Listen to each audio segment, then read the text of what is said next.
The Assembly will now hear an address by His Excellency Evariste Ndayishimiye, President of the Republic of Burundi. I request protocol to escort His Excellency. On behalf of the General Assembly, I have the honor to welcome His Excellency Evariste Ndayishimiye, President of the Republic of Burundi, and I invite him to address the Assembly. Thank you, Mr. President. I first of all wish to give thanks to Almighty God for having guided our work and for bringing us here together in this beautiful cosmopolitan city of New York. Excellency Dennis Francis, President of the 78th session of the United Nations General Assembly, Excellencies, Heads of State and Government, Your Majesty, Secretary General of the United Nations, distinguished delegates, ladies and gentlemen, all protocol observed. Allow me to express my sincere thanks to the host country of the United States of America and to its people, in particular to the authorities and people of the state of New York. I thank them all for the very warm welcome and exemplary hospitality that I and my accompanying delegation have been shown. At the outset, I wish to reiterate my most heartfelt condolences to the people of Morocco and Libya. Today, they are in mourning following natural disasters, the human and material damage of which is incalculable. May God bring comfort to those the families at this time of great suffering. Allow me to convey my hearty congratulations to His Excellency Mr. Dennis Francis, following his successful election to the presidency of the 78th session of the United Nations General Assembly. Mr. President, Burundi assures you of its full cooperation and extends to you every wish for success as you discharge your mandate. I'm also delighted to pay a well-deserved tribute to Mr. Shaba Koroshi, your predecessor, for his sterling work during his term. Mr. President, Excellencies, ladies and gentlemen, the time has come to piece back together a world of peace, a world which can foster progress. We must cultivate trust, mutual understanding, and solidarity. It is for that reason that we hail the choice of theme which guides our discussion today.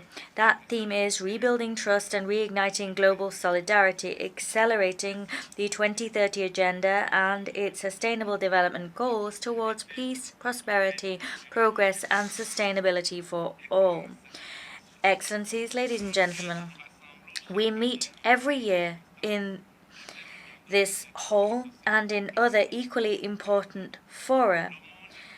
However, the world nevertheless continues to face grave existential threats. As such, that world is unfortunately growing ever more unstable and vulnerable. Trust and solidarity are values which should characterize relations between our states. However, these values are rendered fragile because we have, so to speak, domesticated them and recreated them in our image to further our own interests. We must liberate these values so that they can be shared values. These values must recover their original meaning which was buried following colonialization and the expansion of other selfish ideologies, which sought to drag least developed countries ever deeper for the benefit of rich nations. In reality, colonization missed its chance because it could have created a solidarity by allowing the meeting of cultures and know-how, and by creating a mutually beneficial partnership instead of a partnership characterized by dependency. Trust and solidarity then lost every trace of their initial meaning, with the effects of neocolonialism. Neocolonialism marked by multifaceted forms of interference in the domestic affairs of developing states, through the unjust remuneration given for commodities and through the heavy demands imposed by the Bretton Woods institutions. There is what was called official development aid a few years ago. It's now come to be termed a partnership for development. That's the term in common parlance today. In any case, terms for this concept abound, but they're all tinged with bad faith. Indeed, terms abound to veil this hypocrisy. At the same time, resources dispersed with a view to generating economic returns that could foster economic recovery are themselves shrinking. Today, Mr. President, it is important to move beyond the needs and interests of states. These often vary greatly and are often difficult to reconcile.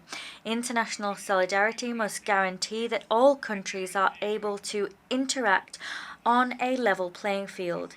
International solidarity that we wish to see does not seek to homogenize, rather it seeks to stand as a bridge between differences and even between radically opposing viewpoints. It seeks to allow respectful and mutually beneficial relations to flower. Mr. President, ladies and gentlemen, trust and solidarity should be the cornerstone on which thriving international relations can develop, international relations free of inequality and conflict.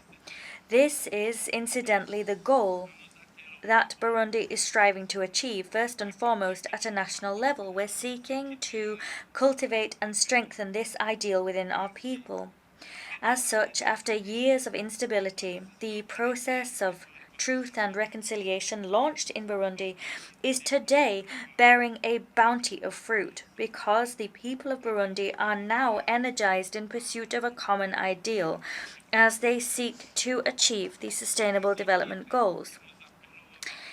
In this connection, we call upon friendly countries and partners to support the action of Burundi's government, and we heartily encourage foreign investment. However, the sad truth is that ODA, which should support the efforts of the government as it seeks to guarantee the well-being of its citizens, has little by little faded away to instead be channeled towards non-state actors which serve the geopolitical and economic interests of certain so-called donor states.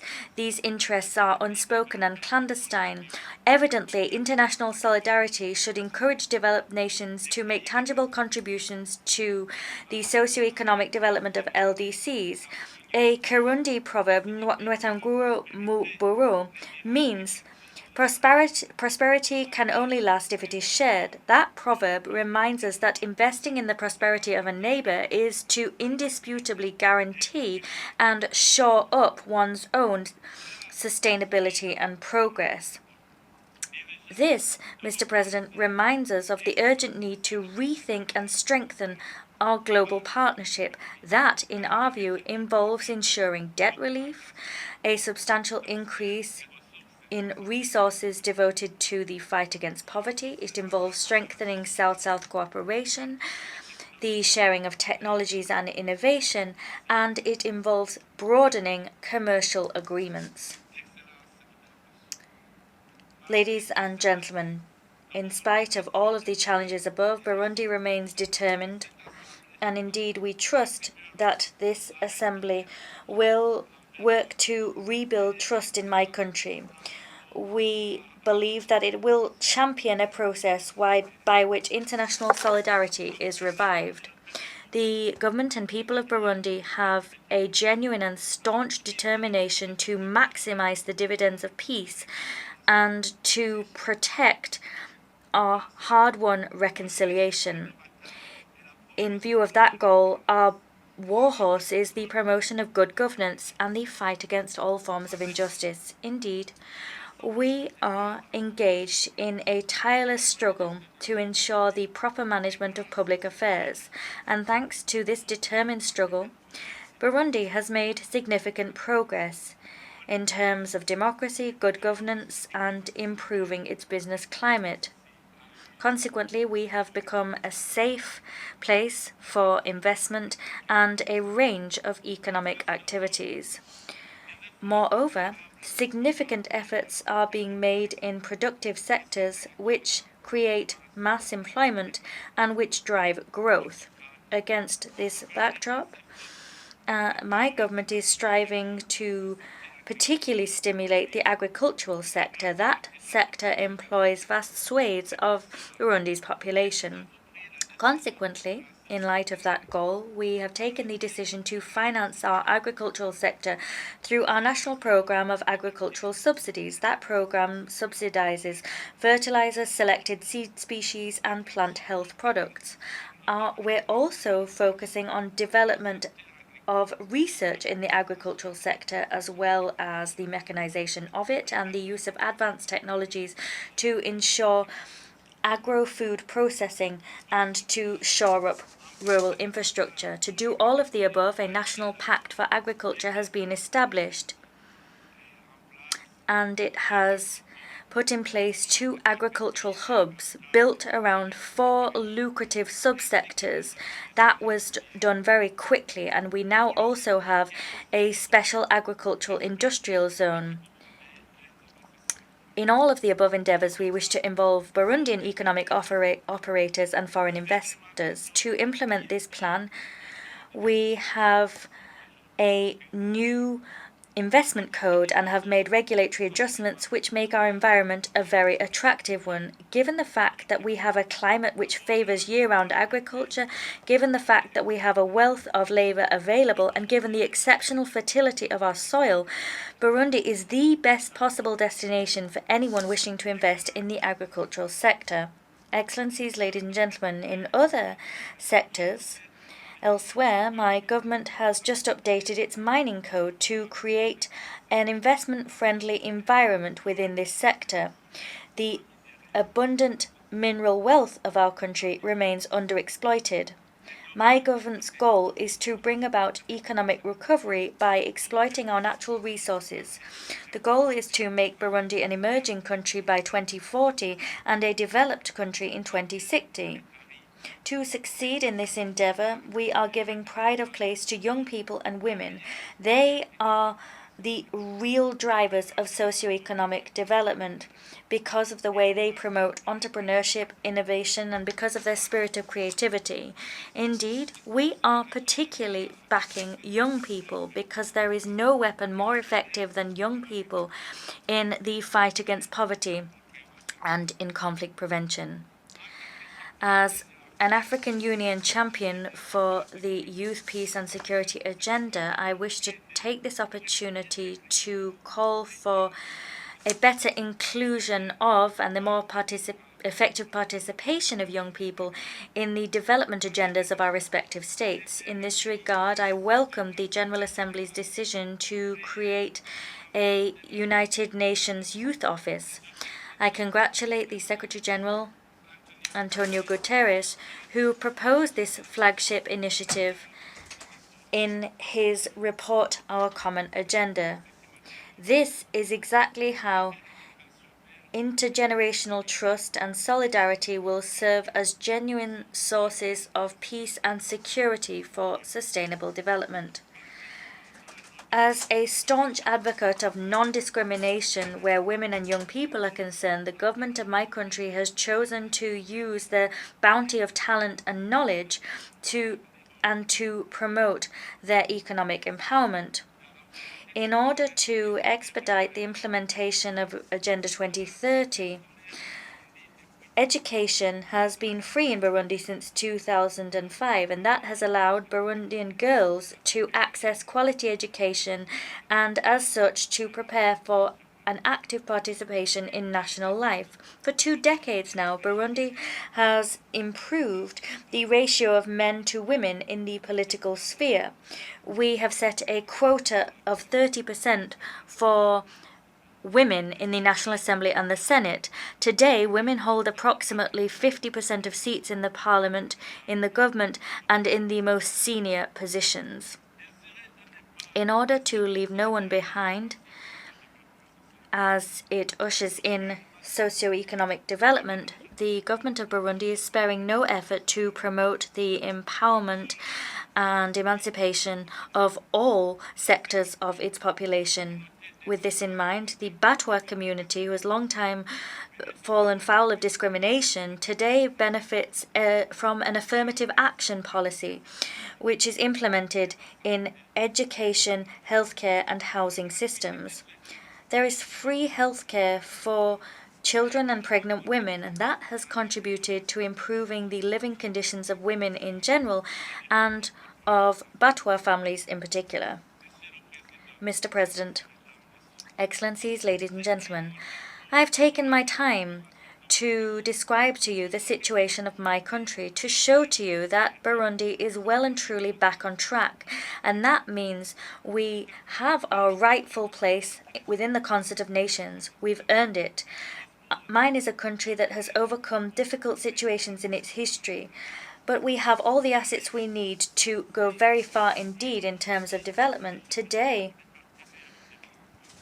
Burundi is something of a burden for development partners, but tomorrow the situation could change if we were to obtain sizable seed capital to once and for all leave the LDC category. Mr. President, Excellencies, ladies and gentlemen, we want to see a better world, but that project is being hampered by a multitude of conflicts that we need to address in a united fashion and in a spirit of brotherhood. Countries in difficulty need us all. It is therefore in a spirit of solidarity that within the East African community that I chair, we've launched a series of initiatives in order to restore peace and security in the east of the DRC. Burundi also participates in peacekeeping operations and in the fight against terrorism in the CAR and in Somalia. That is testament to the desire harbored by the Burundian people to contribute to the advent of a better world built on foundations of solidarity. I reiterate the need for international solidarity to be shown in order to bring peace to the east of the DRC.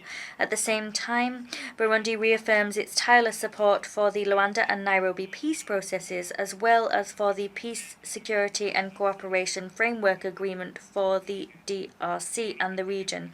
The regional oversight mechanism of that agreement is chaired by Burundi. In this connection, I'd like to say the following. Whilst we do insist on the need to rebuild trust between states, we must together condemn certain spoilers who fan the flames of conflicts and devote themselves to sowing destabilization in other states. Let us call a spade a spade. The political and security-related instability in countries of the South, particularly in Africa, is born of the desire of powers who wish to control the domestic policies of developing nations. Africa, in particular, has become the arena for geopolitical conflicts playing out between major powers, and we continue as such to fall behind in terms of economic development. That economic deficit becomes the cause of internal conflicts, which then plunge our countries into abject poverty. We are battling against external interference in domestic affairs. At the same time, we also condemn the re-emergence of anti-constitutional changes to systems of government, which are a serious erosion of democratic gains seen over the last several years in Africa and throughout the world. Constitutional order and the rule of law must prevail above all. My country reiterates its staunch commitment to the peaceful resolution of conflicts through dialogue, cooperation, joint work and negotiation.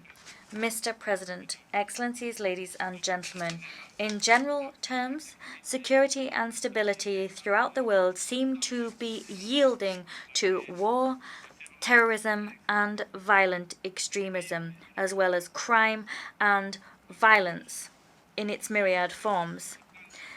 In this regard, at a time when the African Transition Mission in Somalia, ATMIS, is preparing to withdraw in the coming months, once it has completed its successful mandate, I wish to here pay tribute to the professionalism and self-sacrifice of troops working for peace in Somalia, including the Burundian troops. I'd like to also take this opportunity to draw the international community's attention to the consequences of the hasty closure of this mission.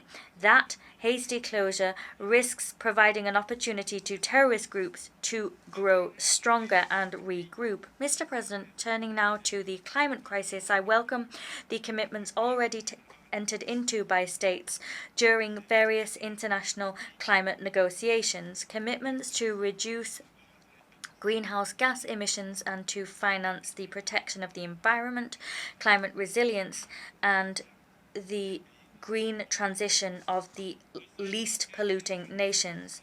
We want to see these commitments followed up by tangible action, because the failure to mobilize $100 billion annually since 2020, a commitment made in the Paris Agreement, and that was a commitment that was to continue annually until 2025, but the failure of that to materialize imperils the very existence of future generations.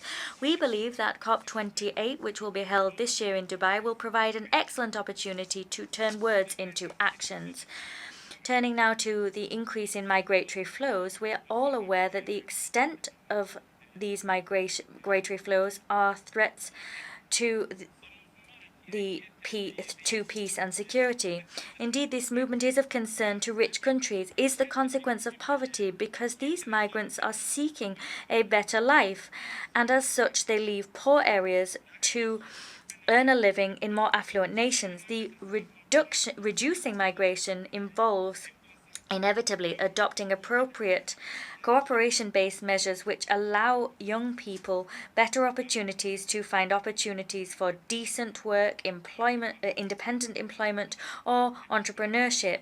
This should be done namely through the implementation of programs which seek to achieve the SDGs and ensure they are achieved on a national level. We are now called upon to focus our efforts on establishing a global partnership which fights poverty in all its forms. However, as we await a lasting solution to poverty, countries of transit and destination must understand our situation and provide dignified and humane assistance to migrants, and must guarantee them their fundamental rights. The respect of human rights is a matter on which we all agree. These rights must be universal and indivisible for all. My country is always against discrimination, as well as against the instrumentalization of human rights and the double standards used in their application.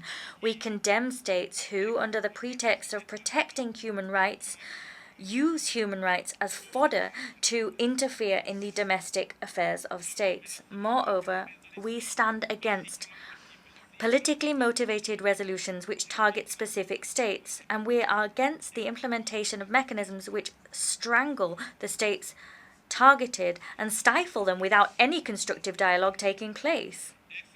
Excellencies, ladies and gentlemen, allow me, before I conclude, to reaffirm our commitment to the democratization of the multilateral system. This includes the reform of the United Nations Security Council as well as of the international financial system to make both more representative, just and inclusive, and able to more effectively address the challenges emerging in the world today.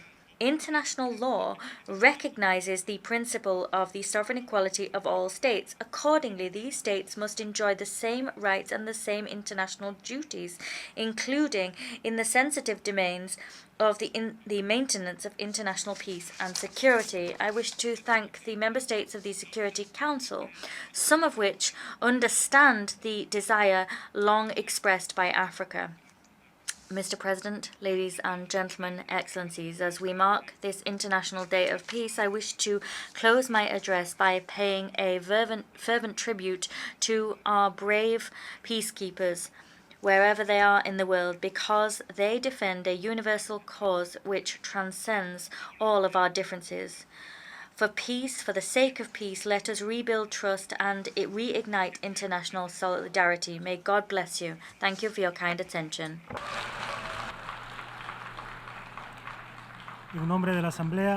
On behalf of the Assembly, I thank the President of the Republic of Burundi for the statement just made, and I request protocol to escort His Excellency.